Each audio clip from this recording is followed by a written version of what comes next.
অখণ্ড সংহিতা বা শ্রী শ্রী স্বামী স্বরূপানন্দ পরমহংসদেবের উপদেশ বাণী ১২ খণ্ড। আমি কারো প্রভু নই।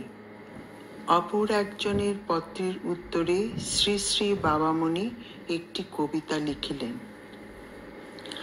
আমি তো তোদের কহি নাই কভু, আয় তোরা মোর কাছে, আমার নিকটে অমৃত ছানিয়া মহামঙ্গল আছে। তোরাই সকলে এলি দলে দলে, আমারে ঘিরিয়া সবে, আমার কণ্ঠে কণ্ঠ মেলায়ে হরিনাম কলরবে। পূর্ণ করিতে এই ধরণীরে সাম্যের মধু গানে, তোরাই আপনি লোভিলি প্রেরণা প্রতিজনে নিজ প্রাণে। করি বলা বলি কিবা জোর বলি, তোদের আনিনি আমি ডাকি সদা শুধু একজনে, যিনি জগতের স্বামী। তাঁর মাঝে আমি লোভিয়াছি সব, তিনি ভাব আমি বাণী। পরম রমণ করি অনুক্ষণ, ভেদাভেদ নাহি জানি। তোরা চারিদিকে ঘিরিয়া দাঁড়ালি, দেখিতে কি খেলা, তাই তোরা দর্শক, তোদের উপরে আমার তো দাবি নাই। কিছু চাহি না রে বলি বারে বারে, তবুও অবিশ্বাস। কিছু চাহি না রে বল শুধু মোরে, কি আমার কাছে চাস। তোরা কিরে চাস তোদের লাগিয়া জীবন আমার দিব, তোরা কিরে চাস তার বিনিময়ে প্রতিদান কিছু নিব। আমি যে তোদের মাঝারে আমার পরম দইতে দেখি, তোদের সেবার মাঝারে আমার প্রভুর মহিমা লিখি।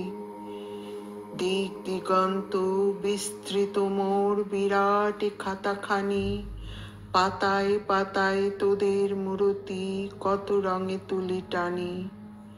সে কেবল কিরে এই ভাবি মনে, তোরা হলি শুধু জীব, তোদের ভিতরে আমার পূজার আনন্দ ঘন শিব। ঘন ঘন আজ ডমরু বাজায়, নাশিবে সবার পাপ, সৃজিতে নূতন শান্তির ধাম, নাশিতে সকল তাপ।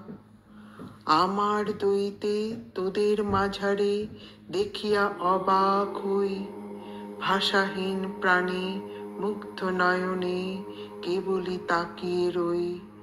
চির সুন্দর সুন্দরতর সুন্দরতম হয়ে, ভিতরে বাহিরে কতই খেলিছে আমারে লয়ে। হেথা অনাহত হোথা সে রণিত, হেথা লীলা হোথা রূপ, হেথা সঙ্গীতে কলমুখরিত, হোথা একেবারে চুপ। শব্দে নীরবে বিনয়ে গরবে, উল্লাসে ক্রন্দনে, ঊর্ধ্বগমনে অধঃপতনে, স্থিতিতে ও সনন্দনে। কত যে বিভূতি কত যে বিলাস, কত না বিবর্তন, কত যে ছন্দে কত রাগিনীতে অপরূপ নর্তন। সব শুধু জেরে একজনে ধরে, শুধু একজনে প্রীতি, জাগায় জগতে কত রূপ রস গন্ধ ও অনুভূতি। তোদের জানিয়া তাহারই বিকাশ, তোদের পূজারি হই। তোরাই আমার প্রভুর স্বরূপ, আমি কারো প্রভু নই। হরি ওম।